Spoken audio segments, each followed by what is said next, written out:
Boa noite a todos e a todas que nos assistem.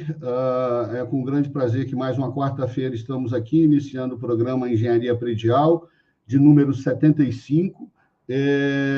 Em primeiro lugar, pedir desculpas, os últimos 2 programas aí não foram possíveis em função de alguns problemas de saúde, e também pedir desculpas porque nós anunciamos aí a participação do capitão que virou major, Ronaldo, do Corpo de Bombeiros de São Paulo, mas por problemas, por imprevistos lá de última hora, ele acabou não podendo estar presente hoje, mas já fez o compromisso com a gente de participar do programa da quarta-feira, sem ser essa próxima, a outra, dia 11, e a gente está bastante ansioso com a participação do Major Ronaldo, porque ele é, sem dúvida, hoje a pessoa, pelo menos dentro das corporações de Corpo de Bombeiros, que mais evoluiu na análise dessas questões de combate a incêndio de baterias de lítio, né? Então, por isso a gente insiste. Inclusive, nós estamos para fazer uma revisão nesse material que nós já divulgamos para vocês, das medidas mitigadoras, mas nós decidimos que essa revisão vai acontecer apenas depois desse programa dele, né? E aí, também, em primeira mão, se o Luiz não ficar zangado comigo, a ideia é a gente soltar aí um e-book disso, não é isso, Luiz? Aproveita e já inicia aí também. Boa noite, pessoal, tudo bem? Luiz Araújo, para quem não conhece, eu sou engenheiro civil, engenheiro de produção, tenho mestrado em sistema de engenharia, e a gente vem abraçando essa causa aí para tentar fazer a mitigação dos problemas de incêndio nas edificações, principalmente com esse foco aí nas baterias de lítio, como o senhor mencionou. A ideia é essa, né, senhor? A gente já está aí nos caminhos finais da produção do e-book, né, que, na verdade, é um compilado, né, quer dizer, toda a busca que a gente fez nesse material ao longo desse período que a gente vem estudando o tema e conversando com os especialistas para trazer uma base sólida e ajudar as tomadas de decisões principais, né? Que caminho seguir nessa situação, que caminho seguir na outra, qual profissional que a gente vai se apoiar nas questões jurídicas, quais profissionais que a gente vai se apoiar nas questões elétricas, estruturais, enfim, quase que trazer um manual aí de como lidar com essa nova situação de mercado. Exatamente. E é em função disso que a gente vai tocar o programa de hoje, né? Fazendo uma espécie de retrospectiva daquilo que nós já avançamos até hoje, né? Em função dos 4 programas que já fizemos. Além disso, a gente vai dar também uma prévia, né? Fazer um breve... demonstrar aqui para vocês o trabalho e a apresentação que nós vamos fazer, que, na verdade, nós estamos chamando de painel, que nós vamos fazer no próximo sábado, no Rio de Janeiro, no CONASE Rio de Janeiro, que depois vai ser replicado para o CONASE Belo Horizonte, no dia 14 de setembro, que, por sua vez, depois vai para o CONASE Juiz de Fora, e estamos fazendo também umas tratativas já com a Next, com a Superlógica, para estar levando esse painel para o Next 2024, né? Então, o objetivo é esse, difundir ao máximo. Em paralelo, nós estamos buscando agregar material, qualidade de informações técnicas a esse trabalho. Como o Luiz acabou de dizer, nós temos diversas áreas dentro delas, né? Que é a parte de combate a incêndio, que é mais de maior conhecimento dos profissionais do Corpo de Bombeiros, que é a parte da civil, né, que envolve inspeção predial, estrutura, edificação e estruturas de concreto armado, né, que é a minha parte e a do Luiz, a parte da elétrica, que é fundamental também, envolve também a questão ambiental e jurídica, e isso vai tomando um vulto e uma proporção muito grande, né? O fato é que essa entrada dos carros elétricos sem uma prévia normatização, sem uma prévia conhecimento das consequências disso, nos preocupou muito e nos levou a esse trabalho que nós estamos aí empenhados em tocar, correto? Então, lembrando, no @engenharia Ceoto, nós temos lá no na Excel também, deve ter lá, as medidas mitigadoras que nós já lançamos, né, que nós já relacionamos, e na sequência nós vamos fazer uma atualização dessas medidas, das sugestões e recomendações dela, tá certo? Bom, então, para um breve relato, no dia 26/6, nós convidamos aqui o capitão Breda, que é do Corpo de Bombeiros aqui do Espírito Santo. Ele nos deu uma grande ajuda, uma evolução bastante, um start nas nossas tratativas, né? Então, isso já acendeu uma luz bastante importante nesse programa. Todos eles estão lá à disposição de todos vocês. Na sequência, e entre o dia 26 e o dia 17/7, que foi quando nós convidamos o Marcelo, houve um evento no Corpo de Bombeiros do Espírito Santo para tratar desse assunto, né? Na sequência, nós conhecemos lá o Marcelo Vale, que é um especialista, engenheiro também bastante competência e renome internacional nessa área de baterias de lítio, de prevenção e combate a incêndio e pânico. O programa está lá à disposição de todos que quiserem, é importantíssimo ver e ouvir, tá? No dia 24, eu e o Luiz fizemos aqui mais ou menos isso que a gente está fazendo hoje, né? Um apanhado de tudo aquilo que nós já tínhamos.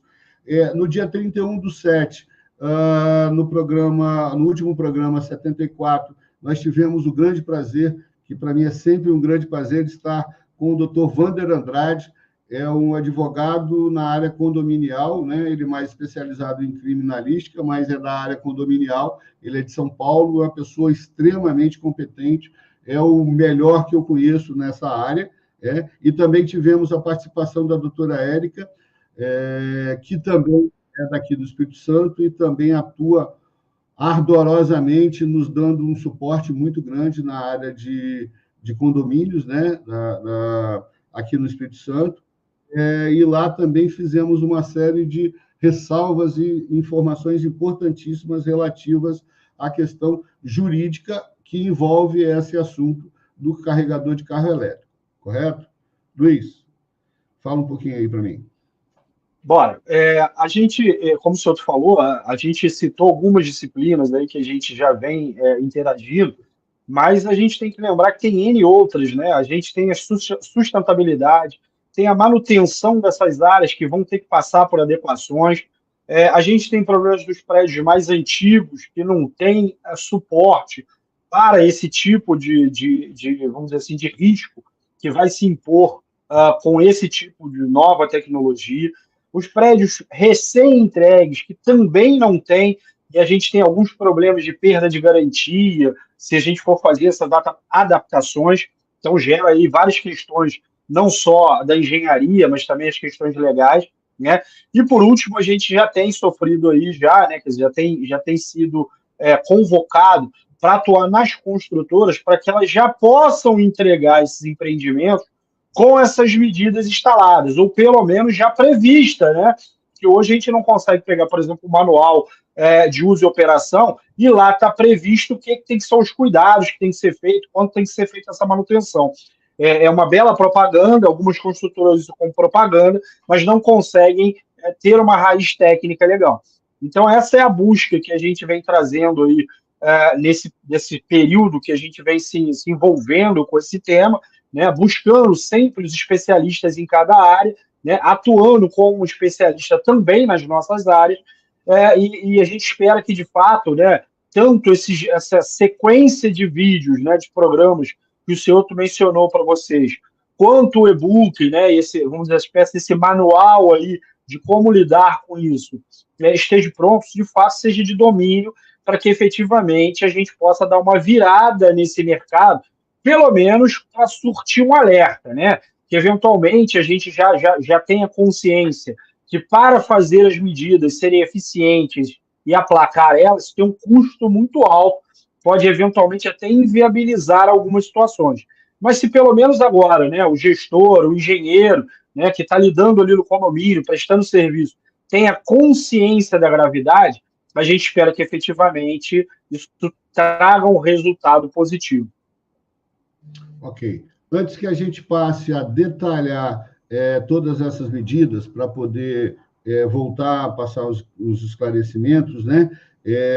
Eu gostaria de começar aqui com uma provocação, vamos colocar assim, que o próprio Dr. Vander fez, né? Segundo ele, um coronel do Corpo de Bombeiros questionou a ele, quando perguntado sobre a questão do carregador de carro elétrico dentro da edificação, se ele já tinha visto, em algum momento, alguém querer levar para dentro do prédio um posto de gasolina para abastecer o seu veículo a combustão, né? É óbvio que isso nunca existiu, mas, basicamente, comparativamente, é aquilo que está sendo feito agora com o carro elétrico, né? Está se levando para dentro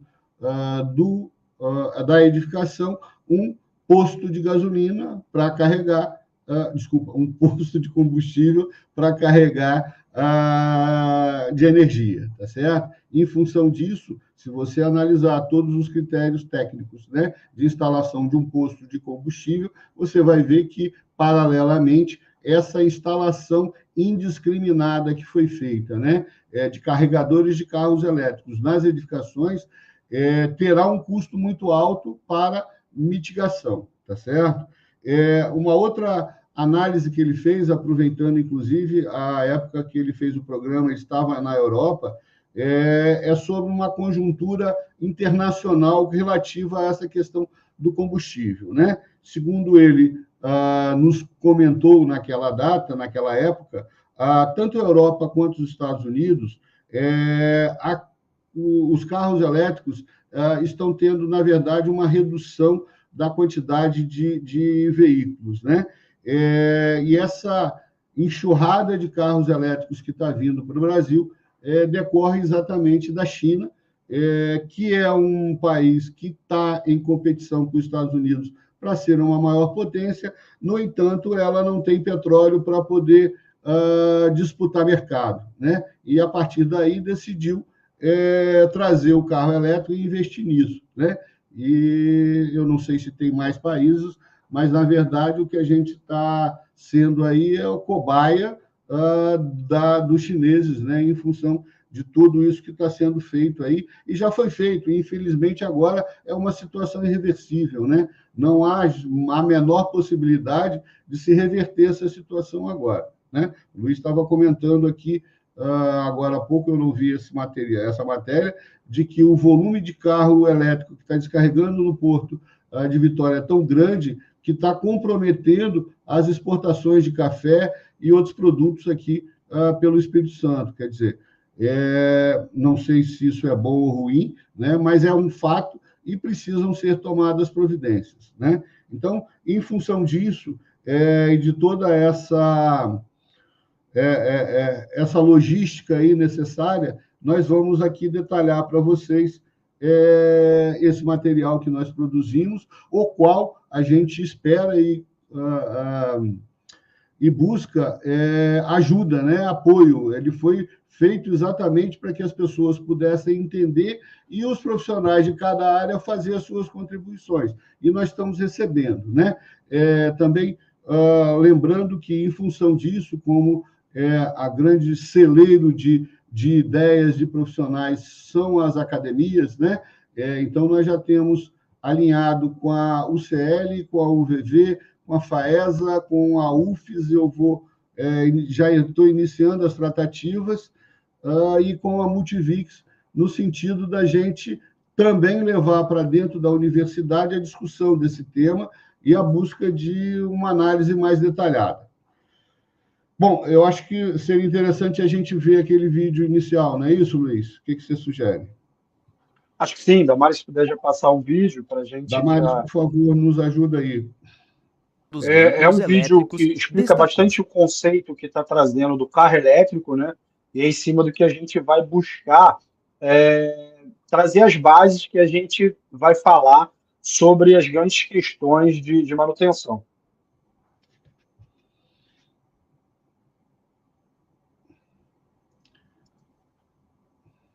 Desculpa aí a demora, é porque o vídeo é pesado e até carregar.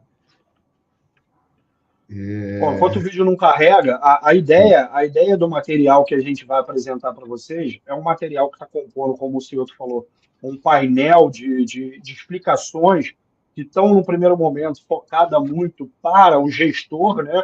Ele não é focado especificamente, vamos dizer assim, para a parte de engenharia, né? Mas mostrando todos os percalços, né?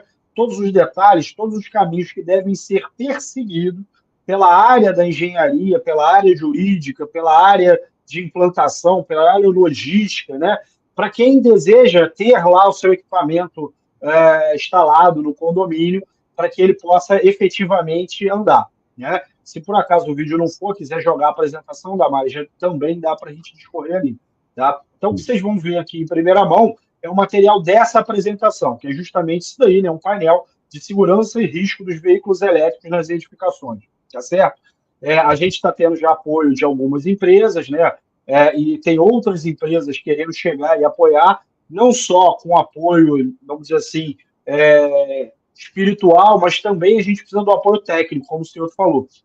Já tem chegado bastante apoio técnico nas nossas redes sociais, mas a gente faz um apelo para o pessoal que está aí, quiser colaborar e participar junto com a gente, né? Os materiais, todos os materiais que a gente está produzindo, a ideia é que de fato seja gratuito, né? O e-book ele vai ser gratuito, liberado para o pessoal poder exatamente ter o conhecimento, né? A ideia aqui não é monetizar com esse tema, tá? É de verdade divulgar para que a gente possa ter uma melhoria e uma condição melhor de poder avaliar todos os problemas que vão se dar sequência com essas instalações e já estão dando, né?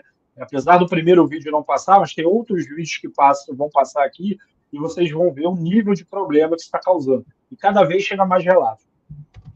Ok. Então, vamos seguir na apresentação, Damares. A primeira introdução aí, com algumas considerações, são mais ou menos aquilo que nós já antecipamos, né? Nós temos uma enxurrada, 370 mil carros, salvo engano, já no Brasil. O volume segundo números que a gente viu anteriormente, a quantidade de carro elétrico e híbrido que está sendo disponibilizado é quase, no dia a dia, é quase 80% maior do que de combustível, né? De combustível fóssil. E, em função disso, nós temos os grandes desafios a seguir, que é o que a gente apresenta aí. Pode ir, Damares. Bom, então, os riscos e os desafios emergentes são exatamente esses aí que nós vamos tratar a partir de agora, né? A questão de redução de emissões, de sustentabilidade, e o principal foco nosso é buscar minimizar os danos em caso de um incêndio numa bateria de lítio. Conforme nós já explicamos em todos aqueles programas lá anteriores, a bateria de lítio, quando entra em combustão, ela tem uma duração de fogo de em torno de 8 horas, né? 8 horas de fogo, apenas para comparação, uma estrutura de concreto armado, ela deveria, e a gente tem prova de que isso não acontece, ser projetada para uma resistência de 2 horas de fogo, né? E, em função disso, nós temos aí uma série de consequências se esse incêndio acontecer dentro de uma edificação. Fora isso, nós temos a questão de partículas emitidas pelo calor, né, pela combustão. Esses carros mais novos, eles têm muito plástico e você tem uma fumaça muito tóxica, que, inclusive, os próprios profissionais do Corpo de Bombeiro não têm ainda a orientação e a capacitação para poder atuar nesse fogo, né? é a questão ambiental, porque na medida que você usa água, e a água é usada aí apenas para amenizar o calor, essa água vai caminhar para algum lugar, né? O volume de água, que a gente sabe, é 10 vezes maior para se apagar um fogo comum. Então, nas edificações, você não tem o volume de água. A própria corporação nos colocou que a quantidade de carros-pipa que eles têm e o volume de água disponível também não é suficiente, né? Então, são desafios enormes que nós temos. Pode passar, Damares. Luiz, segue aí. Bom, como o senhor está falando, né, então a gente começou a criar uma espécie de uma matriz de risco apoiado em todo esse material que a gente vem recebendo, né, quase que diariamente a gente recebe material da Corporação de Bombeiro, material de empresas também que tentam atuar na melhoria de materiais para que melhore esse tempo de reação, que melhore esse tempo de contenção do calor, né? Então, com essa matriz, a gente vai verificando todos os riscos, verifica a consequência e traz esses exemplos, né? A gente tem a dificuldade de fazer muitos testes aqui no Brasil com essas baterias, e isso já foi relatado para a gente em várias entrevistas que a gente fez, tanto aqui no programa, mas que a gente, no bate-papo que a gente vem tendo ao longo do período que a gente tem estudado isso, e por isso também o senhor está com essa ideia da gente entrar nas faculdades, né? Não só para mostrar, mas também para que a gente possa começar a promover testes lá dentro. Pode passar, Damares. Esse era o videozinho que rodou. Deixa eu só fazer uma consideração aqui, porque as pessoas podem achar que nós estamos dizendo que o carro elétrico é um carro inseguro, né? O Marcelo Vale foi extremamente competente na posição dele, na informação que ele nos transmitiu. Carro elétrico, na verdade, ele é, inclusive, muito mais seguro do que o próprio carro a combustão, né? Ele citou exemplos lá, por exemplo, de um caminhão fazendo carregamento de gás. Se esse caminhão tiver combustível como combustível a eletricidade, ele corre muito menos risco, né? Mas o grande problema está exatamente no carregamento, né? Por quê? Porque a bateria, na hora do carregamento, ela tem que inverter a polaridade, e é isso que leva ao estresse da bateria e corre-se o risco de um incêndio começar, né? Então, o carregamento do carro elétrico é o ponto mais sensível e exatamente aquilo que está sendo levado, né, em centenas de casos, eu conheço centenas de prédios, onde isso foi levado para dentro do prédio, né? Outro dia nós fizemos uma vistoria num prédio aqui em Taparica, não é isso, Luiz? O carregador estava lá agarrado num dos pilares principais do prédio. Quer dizer, 8 horas de fogo ali naquele pilar, ele não vai resistir, o pilar não vai resistir. E o colapso desse pilar vai ter como consequência o colapso da estrutura. Correto, Luiz?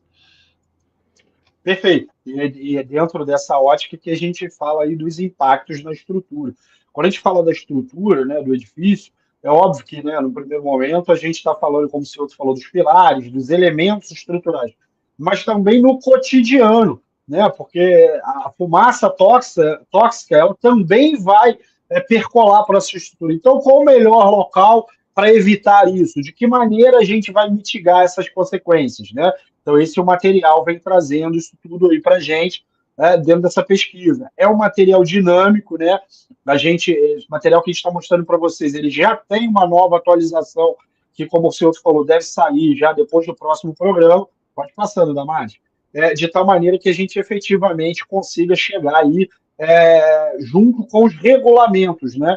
Porque a falta desse regulamento está trazendo essa insegurança geral para o mercado, né? A gente, como eu falei, tem várias construtoras conversando com a gente e que se propuseram a entregar o carro elétrico, mas já estão com medo de que tipo de regulamento que vai vir, se isso vai viabilizar, não vai viabilizar.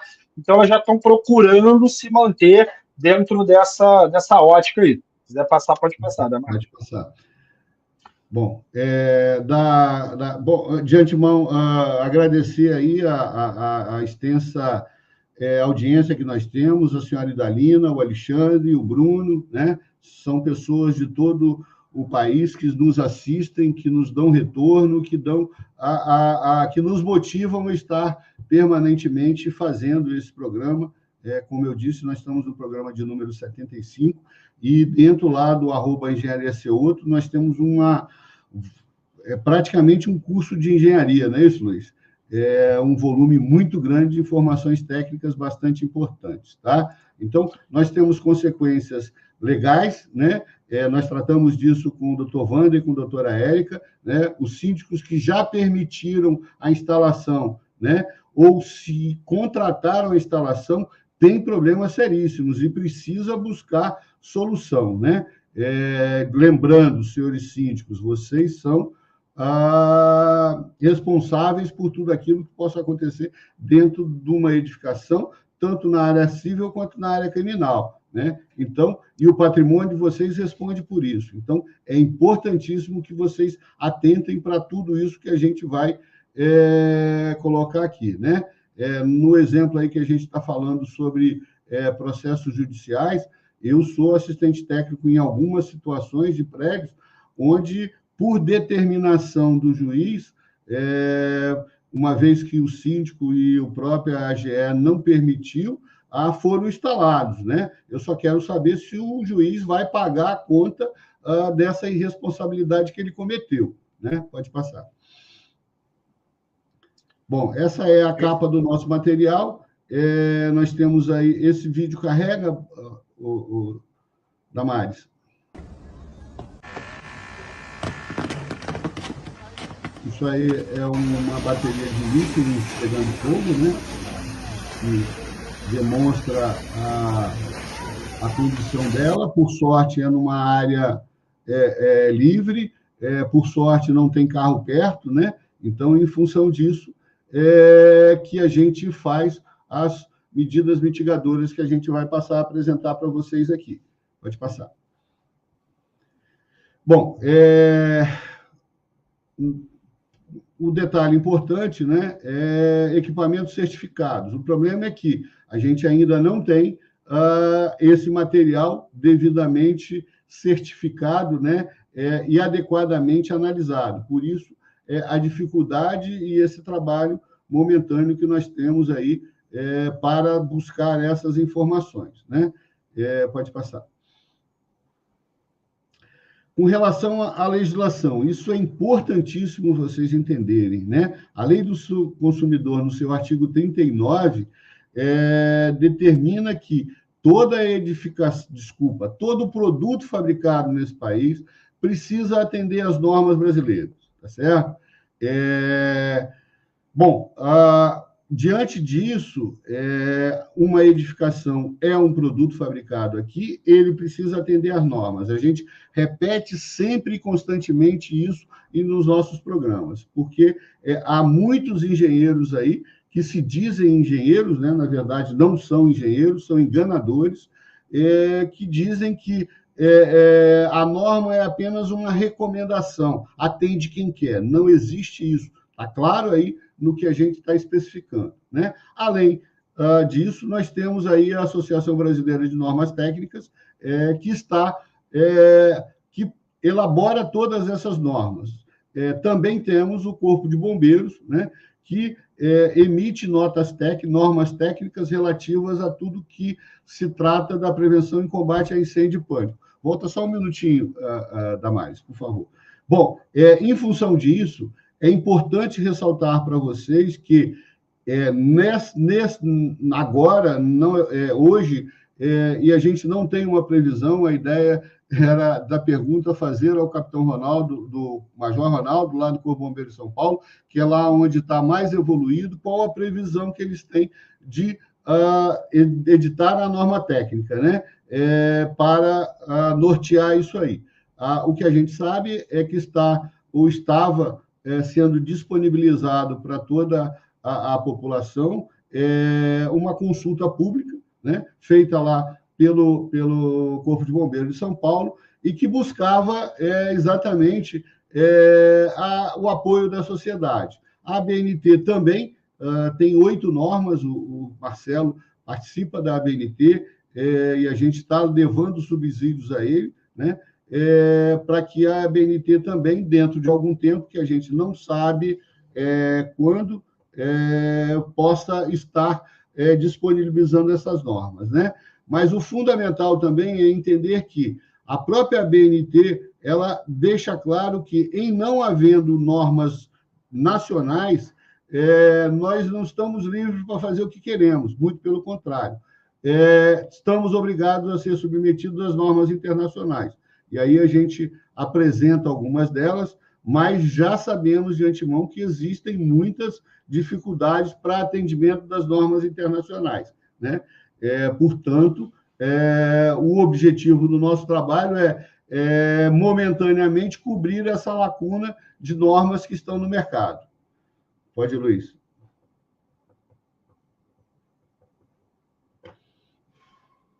Você está com o áudio fechado, Luiz. Perdão, eu disse que essa parte ainda é um pouco com você, que são as providências legais, né? Que a gente Vamos lá, deixa comigo então. A parte mais importante a nível de documentos, primeiro, a ANEEL, que é a Agência de Energia Elétrica, ela determina, está aí a norma da ANEEL, tá? Toda edificação que possui carregador de carro elétrico precisa obrigatoriamente informar para a ANEEL. Ah, mas ele está irregular, ele não importa. A ANEEL determina que todo lugar onde tenha um carregador de carro elétrico, ela precisa ter conhecimento, tá? Então, a primeira providência que a gente recomenda para os síndicos, gestores de condomínio, informe a ANEEL. Qual a consequência disso? Pegou fogo, sinistro, seguradora, vai ser cobrado de vocês se a ANEEL tem conhecimento, tá?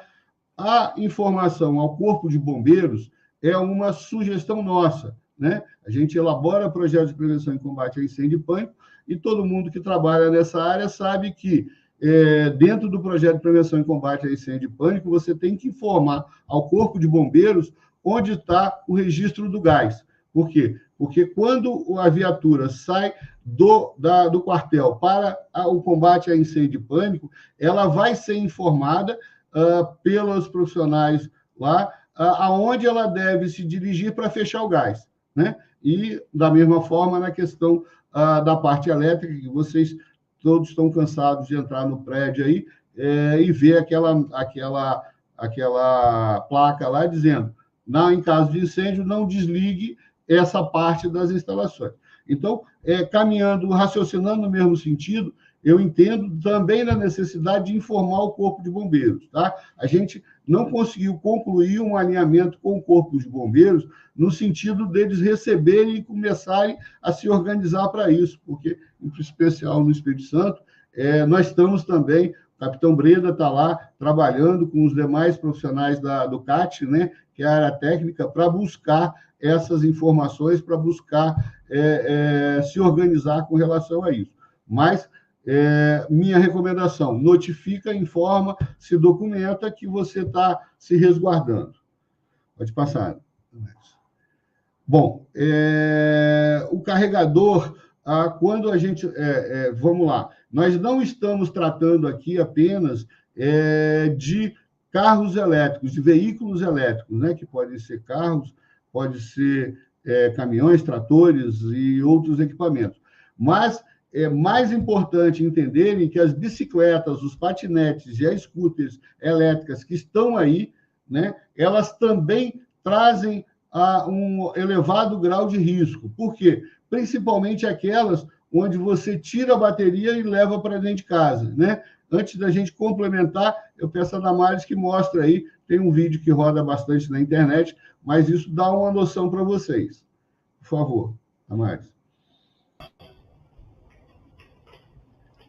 Isso é um elevador, essa pessoa, na China, salvo engano, está subindo com uma bateria de né? Ninguém tem dúvida que ele morreu, né? Então, vejam, esse é o risco, né? Do nada, vocês estão vendo aí, ela entrou em combustão e causou a morte dessa pessoa. E aí, dentro lá do trabalho que a gente fez com o Capitão Breda, existem registros aqui no Espírito Santo, diversos sinistros nesse sentido, né? A pessoa tira a bateria, leva para carregar dentro de casa. Primeiro, não se deve, não se pode deixar carregando ad eternum uma bateria. Ela tem que ter carregada o tempo suficiente para poder carregar e descarregar. Não se deve colocar essa bateria para carregar. Nós temos um caso bastante emblemático aí, real acontecido. A tomada onde a pessoa colocou o carregador estava do lado de um fogão a gás com um botijão de gás próximo. Isso significa que não aconteceu nesse caso específico, mas a explosão era inevitável, né? Um caso que aconteceu onde estava na varanda, estava próximo de uma condensadora, quer dizer, a propagação ela se deve de forma bastante importante. E um outro detalhe importante, que serve não só para os veículos, mas também para bicicletas e tudo mais. Você tem uma bicicleta, chega para carregar e bota na porta da sua casa. Se houver um incêndio, a sua rota de fuga, né, que dentro das edificações que tem o AVCB são bastante bem claras, não vai estar, você não vai poder fugir dali, tá? Isso já aconteceu, problemas seríssimos relativos a isso, correto? Pode passar, Damares. Bom, fala aí, Luiz, sobre a parte elétrica, e essa a gente está um pouco... E aí a gente, só antecipando, pedindo desculpa ao Luiz, na parte elétrica existe uma importância muito grande, né? E a gente gostaria de uma maior colaboração dos engenheiros elétricos aí do país, para que a gente pudesse. Pode seguir, Luiz. É exatamente isso que eu ia falar, né? A gente está falando da parte final, né? Quer dizer, a nossa grande preocupação é durante a carga. Mas, obviamente, para que essa carga chegue ao veículo, a gente precisa de toda uma infraestrutura elétrica que muitas das vezes é a grande causadora. Talvez não do incêndio durante o carregamento, mas que promove incêndios normais, porque são feitas de maneira improvisada, de maneira tecnicamente aleatória, né, para a gente não dizer totalmente errada, né? Quando a gente tem um profissional atuando, na maioria das vezes a gente descobre que ele não tem a capacitação ideal para fazer isso. Mas na grande maioria das vezes a gente vê nem o profissional atuando, quer dizer, não tem um CREA por trás ali, não tem uma RT de um responsável que a gente possa chamar lá e afirmar que está certo ou errado. Quando tem, a gente não tem um projeto que tenha a capacidade de entender todos esses problemas de mitigação que a gente está verificando, né? Então, isso é bastante importante e significante. Tá legal? E pelos aprendizados com o Marcelo, principalmente, no sentido de que o equipamento elétrico é fundamental que a energia seja cortada no momento onde for iniciado o incêndio. Então, há necessidade de extrema capacidade desse sistema elétrico de se desligar no momento em que houver o início do pânico, né? Duas situações importantes, né? Que eu mencionei aí. A utilização de água, que, na verdade, como disse, 10 vezes um volume maior, né? E aí a gente está buscando aí até uma tecnologia para tentar melhorar essa situação, né? E uma sugestão que foi o próprio Major Ronaldo que forneceu seria a instalação dos sprinklers individuais sobre as vagas do carregador, né? Aí as pessoas que trabalham com engenharia sabem que a instalação de sprinklers ela é extremamente complexa, ela é cara, né? Mas uma sugestão que ele deu e que é bastante interessante é que você pode alimentar esses sprinklers, são aqueles chuveirinhos, né? Que existem mais em edificações comerciais. Mas sobre o carro, a vaga onde está lá instalado o carregador, se deveria ter esses sprinklers. e a alimentação dele pode vir da própria rede que alimenta os hidrantes do prédio, né? Por quê? Porque é uma rede que já está ali, não vai gerar um custo muito grande adicional, né? Vai resolver? Não vai resolver, porque o volume de água da reserva técnica de incêndio não foi preparada para isso. Mas, ainda assim, é uma grande opção que a gente sugere que seja feito, correto? Pode passar. Correto. A ideia é de fazer a prevenção, né? Então, quanto mais a gente puder prevenir, né? Aí a gente entra na própria sinalização, né? Adequar a sinalização à rota de fuga, né? A sinalização de rota de fuga hoje, quando você entra numa edificação, ela é focada no incêndio na edificação para você sair. E muitas das vezes você vai sair ali numa garagem, numa saída próxima a essa garagem, né? E aonde pode agora estar botando fogo, né? A gente vai lá, bota uma vaga para carregar o carro elétrico, para mostrar para todos os moradores que agora o condomínio tem o carregador de carro elétrico, é um condomínio super sofisticado, justamente na rota de fuga. Então, buscar essas brincadeiras é importante. Bom, voltando a agradecer aí ao Sérgio, ao Péricles. Não aparece o nome da pessoa, mas eu sei que é de Fortaleza, né? Aproveitando Mulheres e Negócios, eu, infelizmente, não tenho o nome da pessoa. Aproveitando que nós estamos falando de Fortaleza, mandar um grande abraço para o engenheiro... Me lembra aí? Lembra aí, Luiz, o nome dele? Alfredo, nosso amigo Alfredo, lá de Fortaleza, parceiro nosso, pessoa bastante competente, né? E um grande abraço também para o Jonildo, que é do Rio de Janeiro, e que participa sempre conosco aqui, e ele tem uma dúvida. Bom, antes ele fez um comentário de que já houve incêndio no Rio de Janeiro com bicicleta elétrica, mas isso para todo o país, nós temos inúmeros casos, tá? Mas ele pergunta sobre prédios antigos, se teria o volume de água, como é que faria para ter, né? E aí, Jonildo, veja, não é prédios antigos, são prédios novos, recém-construídos, que também não vão ter. Por quê? Porque na hora da elaboração do projeto de prevenção e combate a incêndio e pânico e do projeto do sanitário, que são os dois que definem o volume de água, a reserva técnica de incêndio e dos reservatórios, isso não foi previsto. Então, nós não temos dentro das edificações, sejam elas qual a idade tenha, nós não temos água suficiente. Por isso, a necessidade de buscar tecnologia no sentido de dar solução para isso, principalmente para aqueles... o que o Corpo de Bombeiros vai recomendar, eu não sei, né? A gente está aguardando. Mas a gente espera com bastante ansiedade, porque vai ser um grande desafio, né? De novo, centenas de milhares de prédios já com carregadores que necessariamente vão ter que se adequar à norma. Por quê? A norma do Corpo de Bombeiros é cara. Em havendo uma atualização, toda a edificação precisa se atualizar, né? É diferente de uma norma, por exemplo, de concreto, onde você tem, lá no início dos anos 80, 90, né, um cobrimento de 1,5, 2,5, e hoje é 3,5. É óbvio que não tem mais condição de atender a norma, porque vai ter que derrubar o prédio, né? Mas, no caso da prevenção e combate a incêndio e pânico, não existe essa possibilidade. Necessariamente, você precisa atender, correto? Talvez só complementando o Jonildo aí, Ceuto, esse é o grande desafio, né? A gente está buscando o desempenho, né? A gente fala tanto do desempenho nas edificações, o que a gente está buscando agora é o desempenho, a eficiência de combater esse incêndio, né? A gente já tem recebido testes de algumas empresas que têm melhorado significativamente esse desempenho, tá, Jonildo?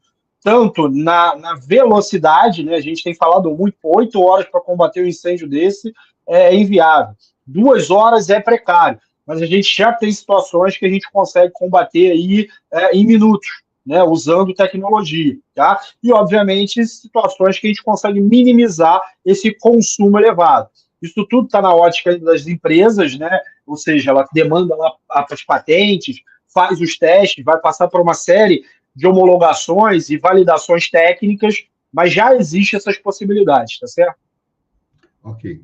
Bom, um outro tópico que nós colocamos aí é a questão do monitoramento da temperatura, né? Exatamente por tudo isso que a gente está comentando. Pode passar. Um detalhe importante que a gente estava até estudando junto ao Luiz, porque o Luiz tem lá um aplicativo de manutenção predial, que é o Vistopred, e em determinadas situações, e hoje eu acho que o aplicativo já atende a isso, né, Luiz? Na questão da brigada de incêndio entre prédios, né? Porque uma coisa é você ter um shopping e aí ter lá uma brigada de incêndio e o próprio shopping banca isso, né? Mas se você, dentro de um prédio, você criar uma brigada, você não vai ter mão de obra suficiente, não vai ter pessoas experientes, né? Mas entre vários prédios próximos, né, usando o aplicativo, você pode ter essa condição de criar a brigada de incêndio e trazer para ela segurança e um primeiro combate bastante importante, né?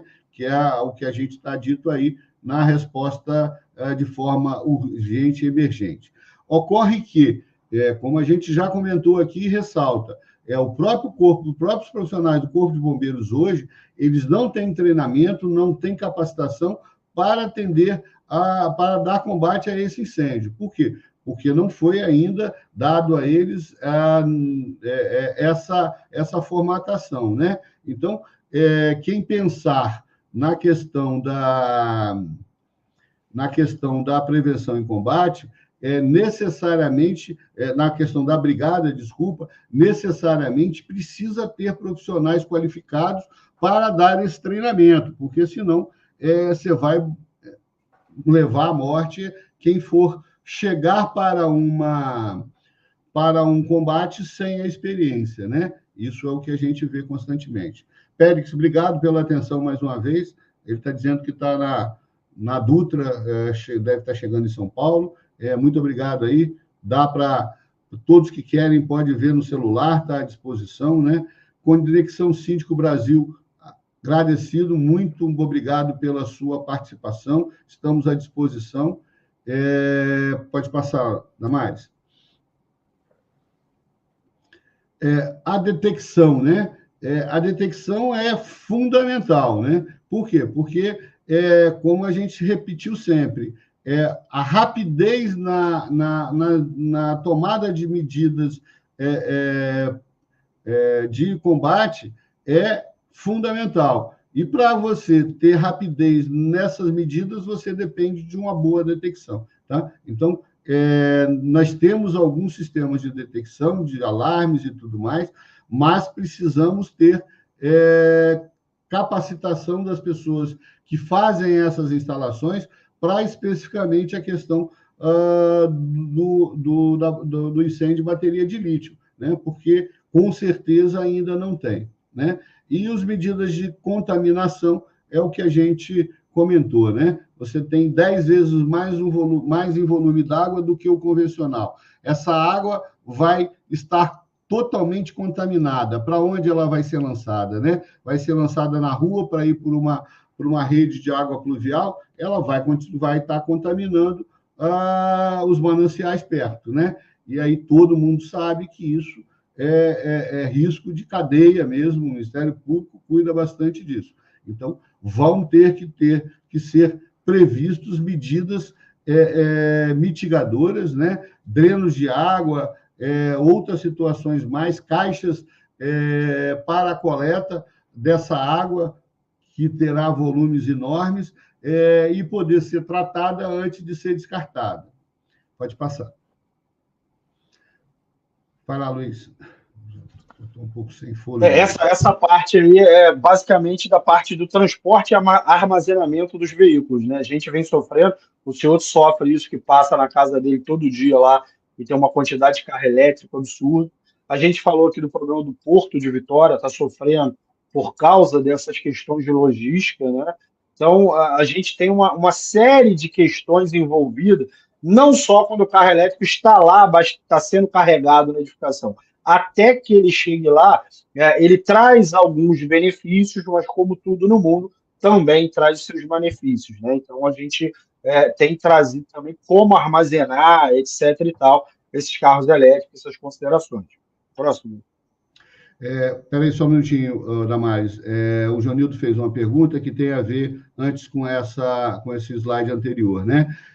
Jonildo, bom, aproveitando já que eu estou fazendo a intervenção, agradecer aí o Israel que está nos parabenizando pelo trabalho. Mas vamos lá.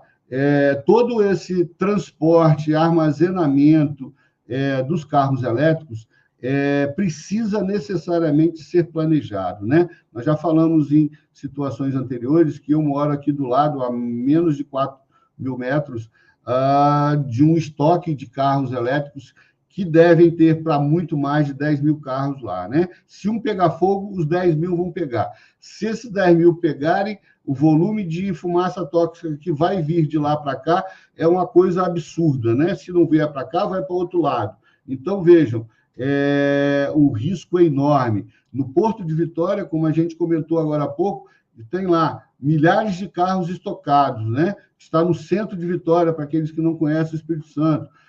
Se pegar fogo, todo o centro de Vitória ali vai ter problemas sérios. Então, há necessidade urgente, até onde sabe, já estão o Corpo de Bombeiros, inclusive do Espírito Santo, com a parceria com o Marcelo, já estão tratando com essas empresas que fazem a importação, né? Eu acho que nós não temos aqui para mostrar para vocês, mas nós mostramos o vídeo lá na época do programa do Marcelo, né? Onde nós já temos 2 navios completamente destruídos, cada um com mais de 400 carros, salvo engano, um em Portugal e outro na Irlanda, é isso, Luiz? Me ajuda a lembrar aí. Exatamente porque esse transporte foi feito de forma inadequada. Então, as seguradoras, para transportar esses carros, já passaram a exigir dos importadores e das fabricantes, né, algumas medidas, mas efetivamente a gente ainda não tem normatização, não tem um planejamento, o que a gente vê é bastante improviso, né, com uma situação extremamente grave e que pode, a qualquer momento, estar vindo a causar tragédias absurdas, né? E aí depois eles vão para a televisão para dizer foi uma tragédia inesperada. Não é tragédia, isso é crime, né? Quando você está sendo avisado que existe o risco, né? O Luiz vai falar agora sobre a parte da proteção das estruturas, que é a especialidade dele, mas a gente repete isso sempre e todo dia, né? Nós estamos avisando que vai dar problema, nós estamos avisando que o prédio está com risco, e as pessoas continuam achando que nós estamos errados, que nós não entendemos daquilo que nós fazemos, que não vai dar problema. E está aí, vai dar problema. Nós temos concreto contaminado aí, colocando em risco centenas de pessoas. A gente tenta difundir e levar essa informação, mas ninguém leva a sério. Vai, Luiz. Bom, a ideia, obviamente, né, o coração, ou o esqueleto, melhor dizendo, da edificação, é a estrutura. E ele não pode ser abalado em momento nenhum, porque, obviamente, né, durante o incêndio, a fumaça vai dar muito problema para esse uso, para o usuário.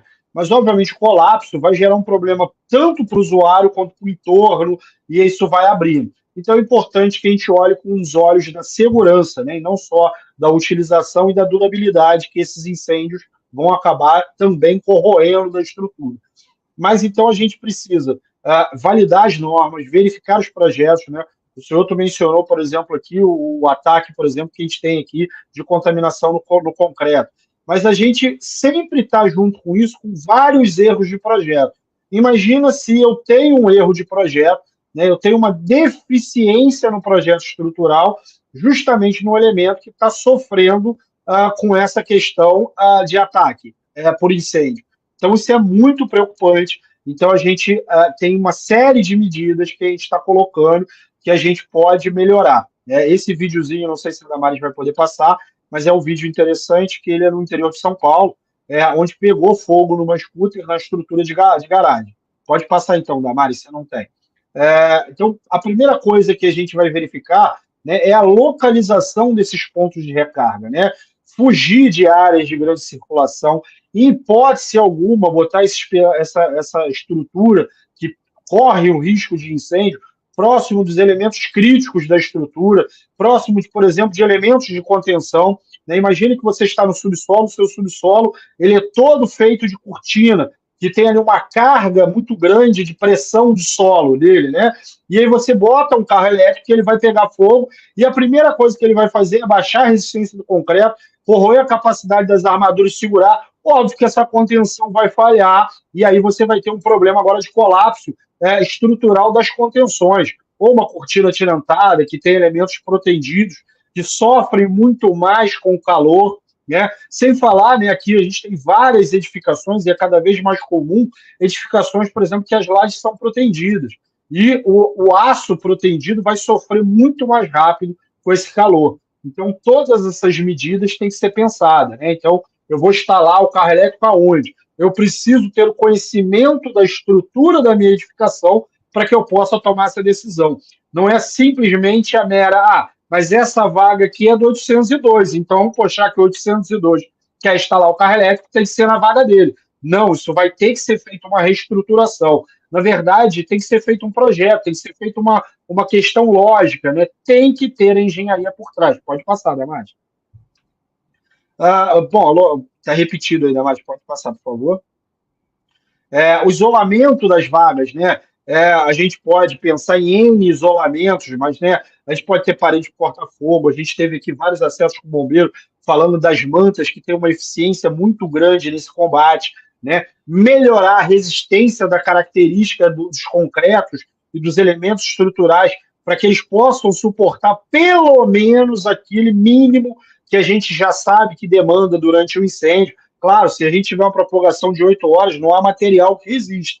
Mas já que a gente sabe que ali o número, né, é ideal, se a gente pega o incêndio mais rápido, se a gente usa a tecnologia, a gente extingue isso antes de 2 horas. Então, que pelo menos aquelas estruturas em volta dessas vagas tenham esse suporte, né?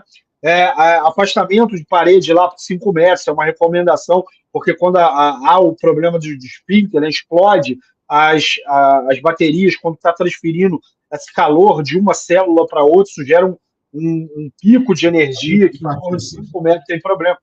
Partícula para todo lado, né? Colocar extintores apropriados. Aqui a gente está falando de extintores para combater também a rede elétrica, no primeiro momento, né? E aqui tem embaixo falando do cobertor de chama. Tem que lembrar que não adianta a gente combater o incêndio quando ele começou, mas se o incêndio pega no carregador, eu tenho que ter capacidade de extinguir esse incêndio antes que ele gere calor para que propague também para o carro elétrico. Então a gente tem que vir fazendo aquela brincadeira da regra do que precede, né? Se eu quero ter um carro elétrico, quais as medidas que eu tenho que preceder de mitigação para que eu não tenha um problema? Pode passar, Damásio. Luiz, volta um minutinho, Damásio, só para esclarecer um detalhe.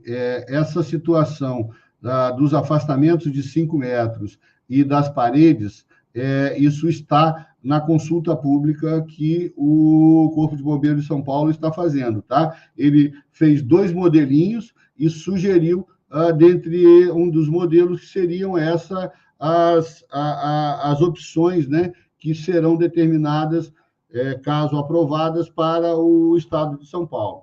Pode falar, Luiz. Outro detalhe importante, desculpa. Voltando lá na questão das estruturas, né? A gente tem uma máxima da engenharia, várias, né? Mas uma importante é que um acidente na engenharia, ela raramente ou nunca acontece com um erro só, né? É sempre uma somatória de erros. Nós vimos recentemente a queda do avião lá em São Paulo, né? O ATR. Vejam, ainda não saiu a perícia e as causas do acidente, mas, inevitavelmente, vocês vão verificar que foi uma somatória de erros de equipamento, de profissional, de várias outras situações que aconteceram, de manutenção que aconteceram. Pois não, Luiz? Bom, e a gente chega praticamente aí no final do material, né? Falando das recomendações, né? Obviamente não existe fazer todas essas medidas de mitigação se a gente não der manutenção no carro, se a gente não fizer inspeção regular, tanto no sistema elétrico quanto no sistema estrutural, né? partir para a parte de inspeção regular, né? Seguir as recomendações do fabricante, né? Quer dizer, você vai lá, blinda o seu prédio todinho, mas, poxa, o objetivo do carro, o carro também tem que estar nessas condições. Os equipamentos que são instalados têm que estar nas condições, né? Quer dizer, se eu tenho um equipamento que demanda um tipo de modelo, um tipo de carregamento, não é para fazer rodízio, não é para ficar trocando, né? A gente tem que seguir, né? Implementação de revisão. Só um complemento, Luiz. A utilização dos carregadores do fabricante. Nunca buscar carregadores que não foram desenvolvidos para o carregamento daquela bateria que você tem. Pode falar. E como um implemento, podemos chamar assim, a gente sabe que as medidas são muitas, né, e vão surgir outras, né, um tema muito novo ainda para a sociedade civil, então a gente cria uma espécie de implementação gradual, né, a gente vai do risco maior para o risco menor até que a gente tente minimizar ao máximo. O risco sempre vai haver, mas a ideia de todo esse conteúdo que a gente está expondo para vocês é efetivamente minimizar esses riscos. Então, isso também tem que ser avaliado por um profissional, isso vai acontecer caso a caso, né? Como a gente viu aqui o Jonilson falando, uma edificação mais antiga vai ter um nível de implementação gradual que tem mais risco em determinada área. Uma mais nova pode ter risco em outras áreas, né? Um projeto novo que está nascendo hoje, o risco já é visto por uma outra ótica.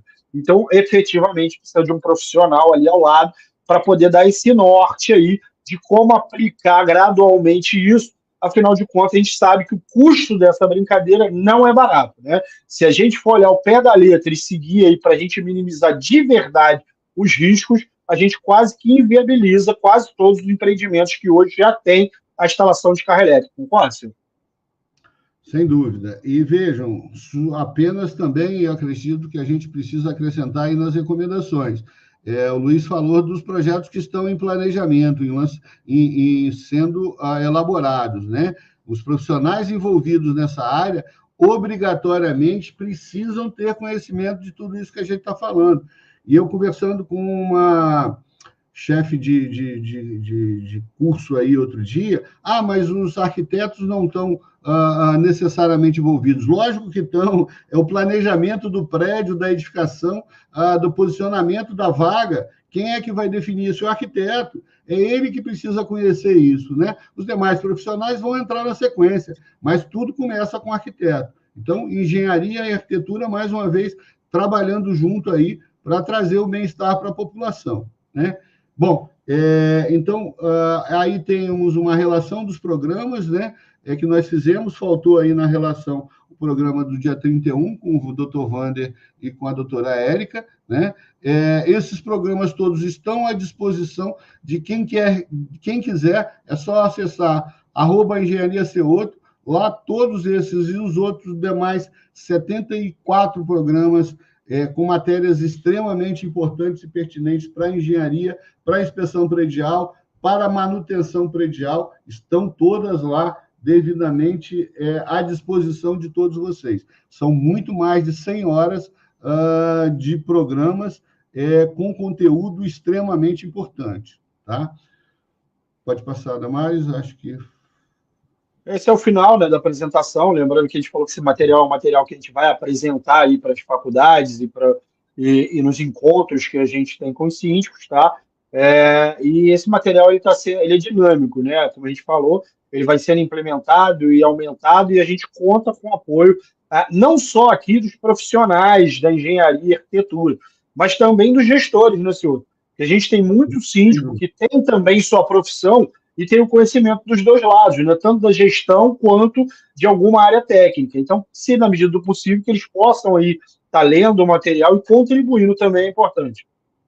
Sem dúvida. E aquilo que a gente repete sempre aqui, né? Os síndicos, gestores de condomínio, tratem uma edificação como se fosse um ser humano, né? Toda a norma de inspeção predial preconiza que compara a edificação ao corpo humano. Se você tem alguma dúvida de como tomar uma providência com relação à edificação, que você tem a gestão dela, pense no que você faria com você, né? Eu tenho uma dor aqui, procura um médico.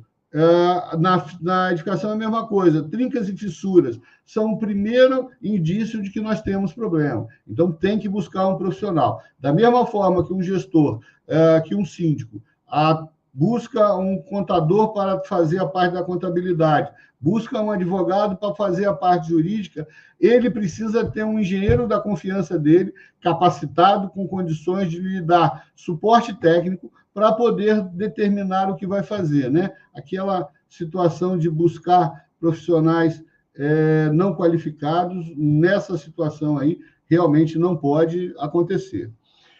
Ok, Luiz? Então, vamos encerrando, né? Já estamos com mais de 1 hora.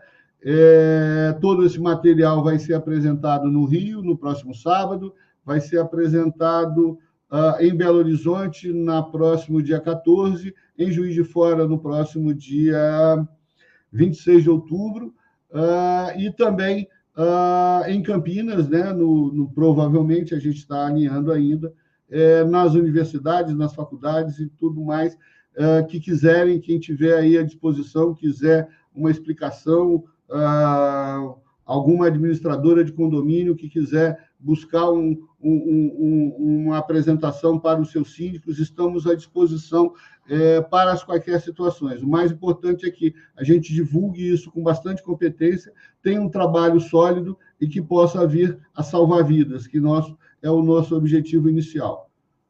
Ok, Luiz, pode fazer, então, suas considerações. Perfeito, acho que a colocação é essa aí mesmo. Acho que agradecer a participação de todos que têm colaborado com o material que a gente está disponibilizando e ainda vai disponibilizar. Agradecer de antemão aqueles que ainda vão participar, que não fiquem com nenhum tipo de vergonha ou de timidez. Toda participação é bem-vinda, né? Às vezes, eu costumo muito brincar, não existe aquela pergunta ruim, né? Existe a resposta. Então, perguntem, interajam com a gente, ou seja nas redes sociais, ou seja direto nos nossos e-mails, telefones de contato, que ficam sempre à disposição. Né? E, por último, sempre lembrar o que eu gosto muito de falar. Né? Mais uma vez, passando por um programa aqui repleto de cuidado, e a gente espera não falar coitado para ninguém que, por acaso, já teve acesso ao material e não se preocupou aí em dar uma continuidade nele. Ok.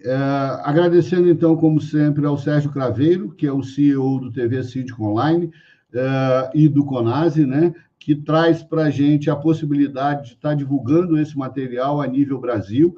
É um profissional extremamente competente no sentido de dar treinamento, dar capacitação aos síndicos. Então, quem síndico e que não tenha uma capacitação correta, procurem o Sérgio Craveiro, né? Nós estamos também dando aula para ele no curso de MBA em síndicos, quer dizer, síndico hoje já não pode ser mais aquela pessoa leiga, né? Ele tem que ter uma capacitação até um MBA. Então, nós estamos à disposição. Quaisquer dúvidas que a gente não tenha conseguido responder aqui, a gente já pede desculpas e se coloca à disposição. O Jonildo mesmo costuma me mandar mensagens lá no Instagram, nós vamos responder. No Instagram da Excel e da Vistopred também está à disposição para quaisquer esclarecimento que vocês queiram.